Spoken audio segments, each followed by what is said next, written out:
When the moon came, they set out, but they found no crumbs, for the many thousands of birds which fly about the woods and fields had picked them all up.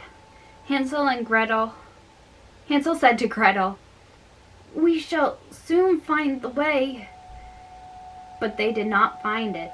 They walked the whole night, and all the next day too, from morning till evening, but they did not get out of the forest. They were very hungry, for they had nothing to eat but 2 or 3 berries which grew on the ground. And as they were so weary that their legs would carry them no longer, they lay down beneath the tree and fell asleep. It was now 3 mornings since they had left their father's house.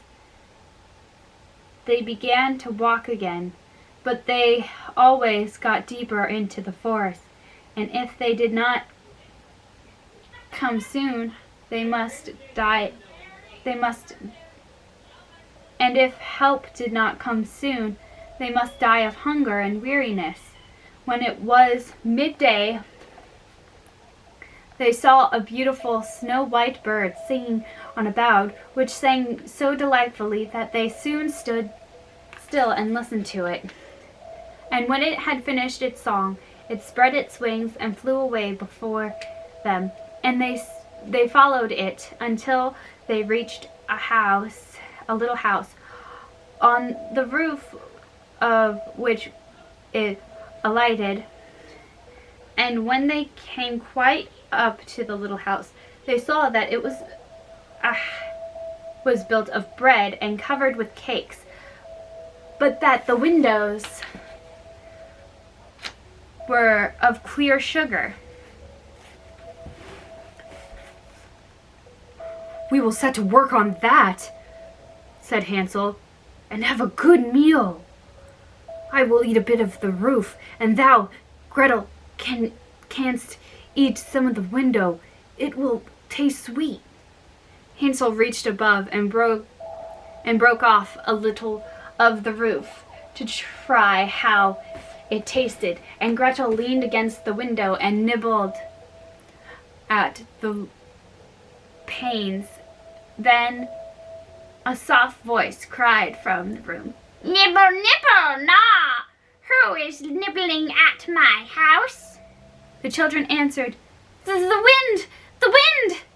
The heaven-born wind!"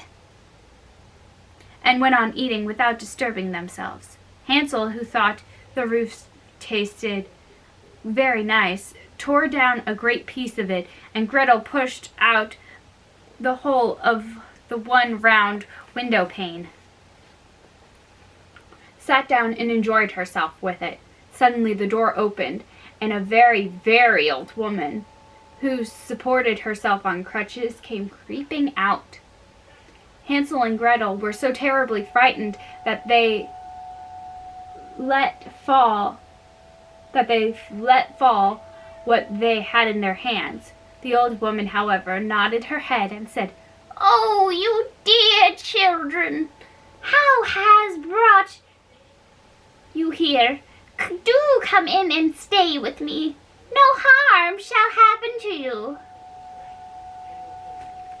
She soon took them both by the hand and led them into her little house.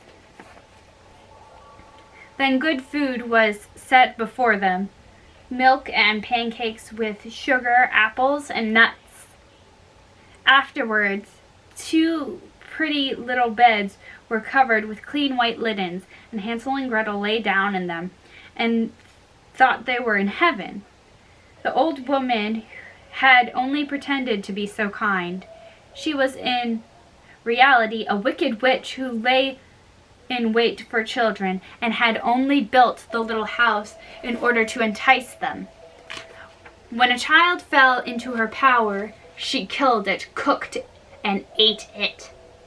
And that was a feast day with her. Witches have red eyes and cannot see far, but they have a keen scent like the beasts and are aware when human beings draw near.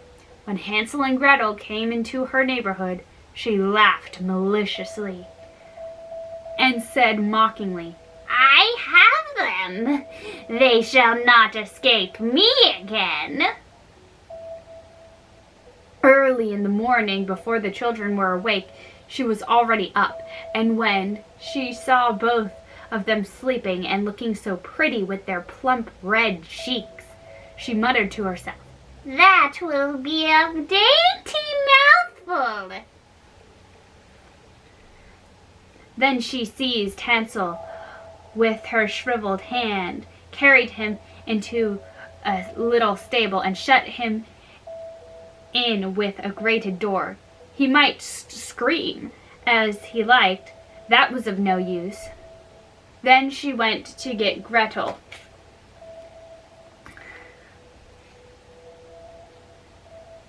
Shook her till she awoke and cried, Get up, lazy thing. Fetch some water and cook something good for thy brother. He is in the stable outside and is to be made fat. When he is fat, I will eat him. Gretel began to weep bitterly, but it was all in vain. She was forced to do so with the wicked witch under her, ordered her. Forced to do what the wicked witch ordered her. There we go. Excuse me. And now the best food was cooked for poor Hansel, but Gretel got nothing but crab shells. Every morning the woman crept into the little stable and cried, Hansel, stretch out thy finger that I may feel if thou wilt soon be fat. Hansel, however, stretched out a little bone to her, and the old woman, who had dim eyes, could not see it, and thought it was Hansel's finger, and was astonished that there was no way of fattening him. When 4 weeks had gone by, and Hansel still continued thin, she was seized with impatience and would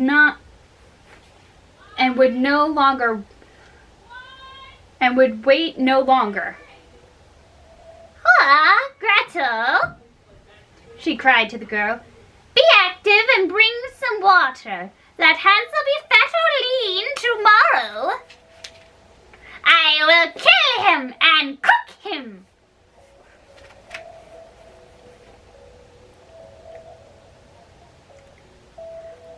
Ah, poor,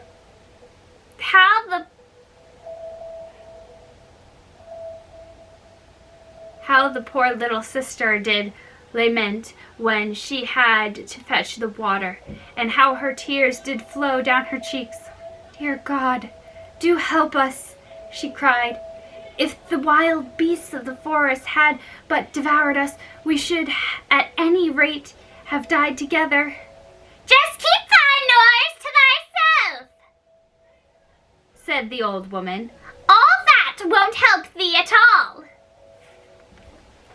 Early in the morning, Gretel had to go out and hang up the cauldron with the water and light the fire. We will bake first, said the old woman. I have already heated the oven and kneaded the dough. She pushed poor Gretel out to the oven, from which flames of fire were already darting. Creep in, Said the witch. and see if it is properly heated, so that we can shut the bread in. And when once Gretel was inside, she intended to shut the oven door and let her bake in it, and then she would eat her too. But Gretel saw what she had in her mind and said,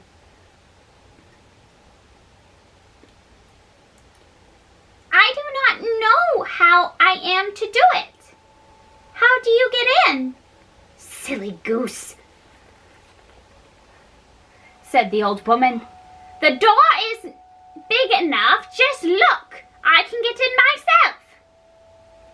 And she crept up and thrust her head into the oven. Then Gretel gave her a push that drove her far into it and shut the iron door and fastened the bolt. Oh! Then she began to howl quite horribly. But Gretel ran away, and the godless witch was miserably burnt to death. Gretel, however, ran like lightning to Hansel, opened his little stable, and cried, "Hansel, we are saved! The old witch is dead!" Then Hansel sprang out like a bird from its cage when the door is opened for it. How they did rejoice and embrace each other and dance about and kiss each other. And as they had no longer any need to fear her, they went into the witch's house, and in every corner there stood chests full of pearls and jewels. "These are far better than pebbles," said Hansel, and thrust into his pockets whatever he could be begotten. And Gretel said, "I too will take something home with me," and filled her pinafore full. But now we will go away," said Hansel, that we may get out of the witch's forest."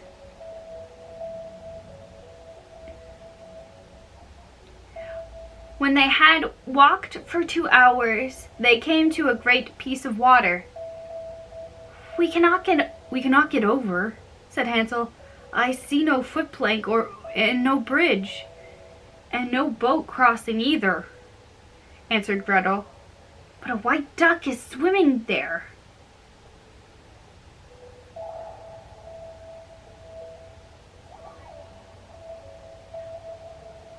"If I ask her, she will help us over."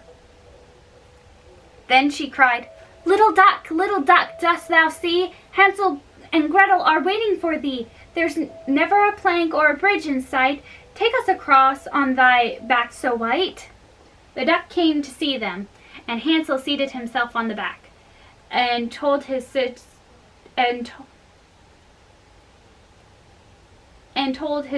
to sit by him. "No," said Gretel, "that will be too heavy for the little duck. She shall take us across one after another." The good little duck did so, and when they were once safely across and had walked for a short time, the forest seemed to be more and more familiar to them, and at length they saw from afar their father's house. Then they began to run, rushed into the parlor and threw themselves into the arms of their father. The man had not known one happy hour since he had left the children in the forest. The woman, however, was dead. Gretel emptied her pinafore until pearls and precious stones ran about the floor, and Hansel threw one handful after another out of his pocket to add to them. Then all anxiety was at an end, and they lived together in perfect happiness. My tale is done. There runs a mouse. Whoever catches it may make himself a big fur cap of it.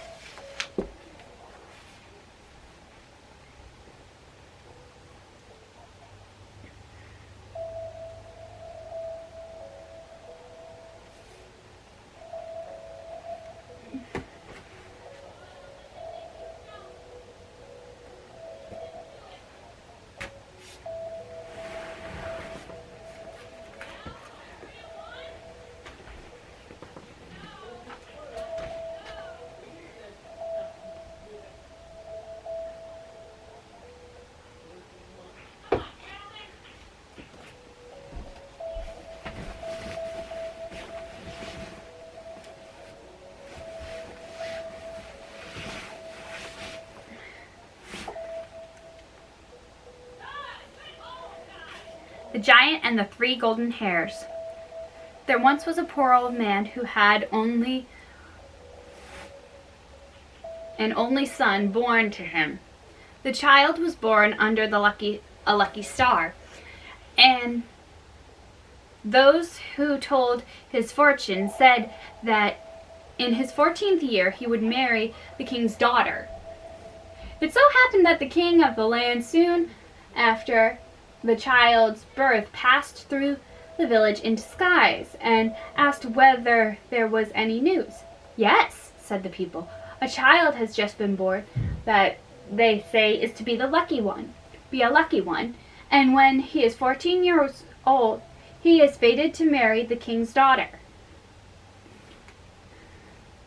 This did not please the king, so he went to the poor child's parents and asked them whether they would sell him their son. "No," said they, but the stranger begged very hard and offered a great deal of money, and they had scarcely bread to eat, so at last they consented, thinking to themselves, "He is a luck's child. He can come to no harm."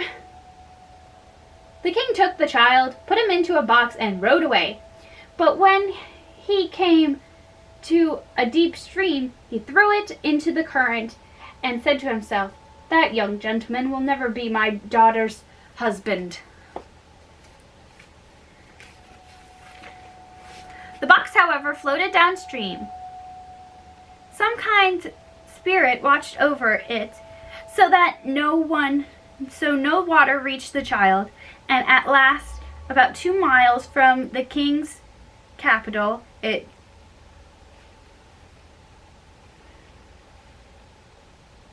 stopped.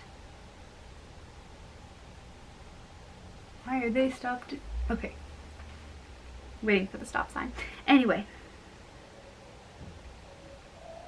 At the dam of the mill. The miller soon saw it and took a long pole and drew it towards the shore, and finding it heavy, thought there was gold inside.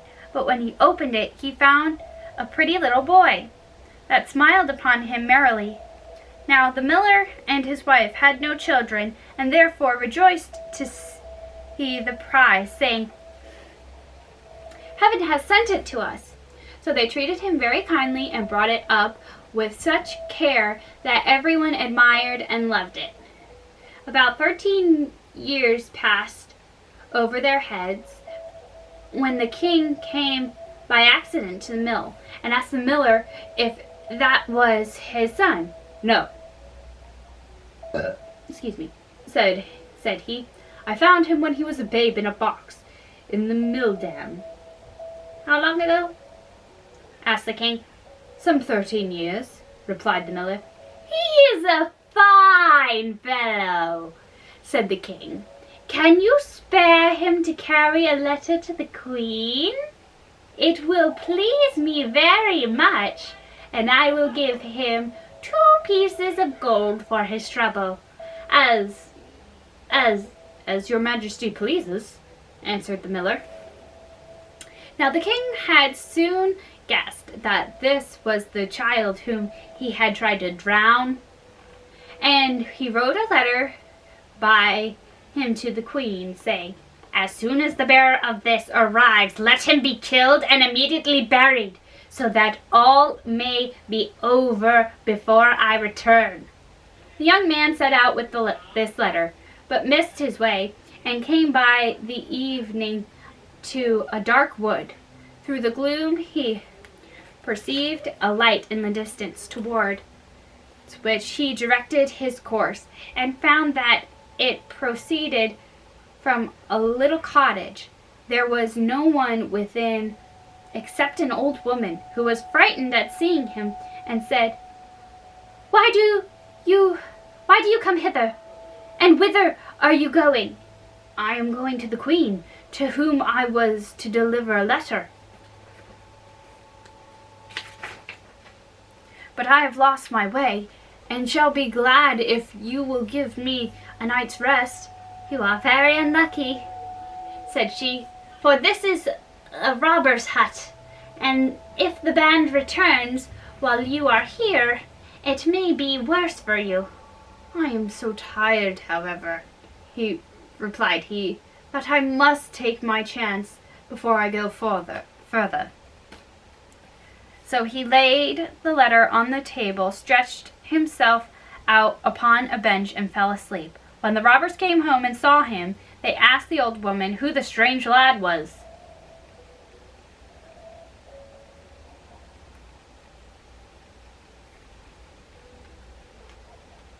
I have given him shelter for charity, she said. He had a letter to carry to the queen, and lost his way. The robbers took up the letter and broke it open, and read the directions which contained to murder the bearer. Then their leader tore it and wrote a fresh one, desiring the queen. As soon as the young man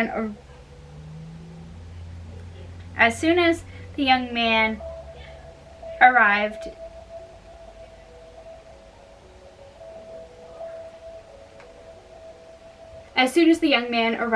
to marry him to the king's daughter. Meantime, they let him sleep on till morning broke, and then showed him the right way to the queen's palace, where as soon as she had read the letter, she had all possible preparations made for the wedding. And as the young man was very beautiful, the princess took him willingly for her husband. After a while, the king returned, and when he saw the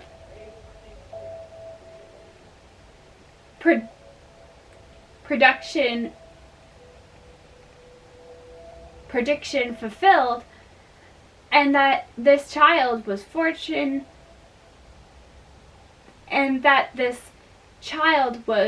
of fortune was notwithstanding all his cunning married to his daughter, he inquired eagerly how this had happened, and what were the orders which he had given. "Dear husband," said the queen, "here is your letter.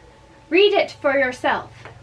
And the king took it, and seeing that an exchange had been made, asked his son-in-law what he had done with the letter which he had given him to carry. "I know nothing of it," answered he. "It must have been taken away in the night while I slept." Then the king was very wroth, and said, "No man shall have my daughter who does not descend with into the wonderful cave and bring me 3 golden hairs from the head of the giant king who reigns there. Do this, and you shall have my consent." "I will soon manage that," said the youth. So he took leave of his wife and set out on the journey.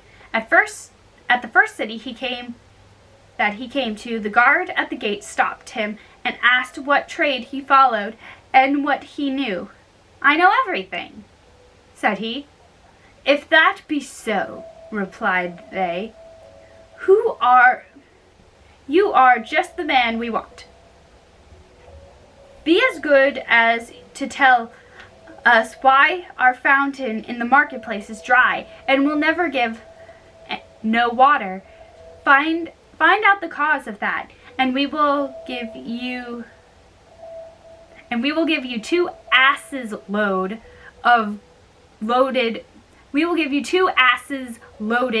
with gold." There we go. "With all my heart," said he, "when I come back." Then he journeyed on and came to another city, and there the guard asked him what trade he followed and what he understood. "I know everything," answered he. "Then pray do us a piece of service," said they.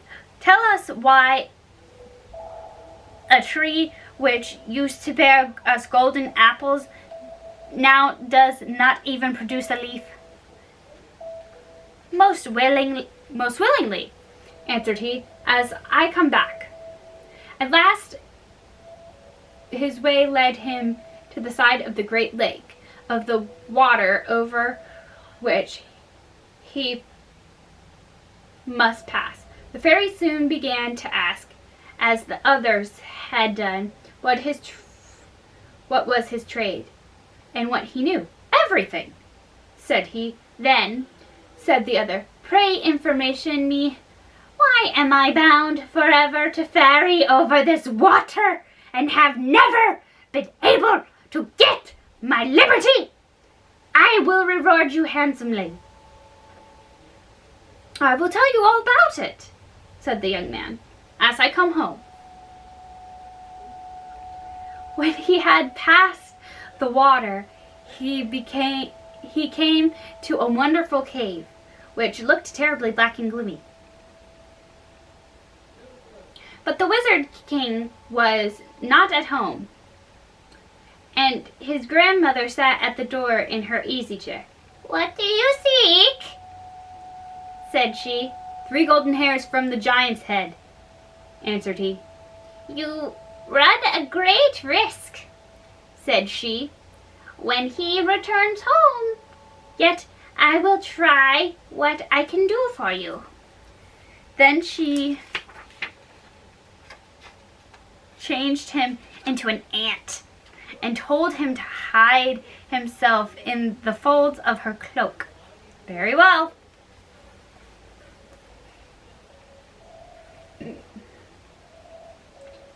said he, but I want also to know why the city fountain is dry, why the tree that bore apples is now leafless, and what is it that binds the ferryman to his post. Those are 3 puzzling questions, said the old dame. But lie quiet and listen to what the giant says when I pull the golden hairs. Presently night set in, and the gentleman returned home. As soon as he entered, he began to snuff up the air, and cried, "All is not right here. I smell man flesh." Then he searched all around in vain, and the old dame scowled and said, "Why should you turn everything topsy-turvy? I have just set all in order." Upon this, he laid his head on her lap and soon fell asleep. As soon as he began to snore, she seized one of his golden hairs and pulled it out. "Mercy!" cried he, staring up. "What are you about?"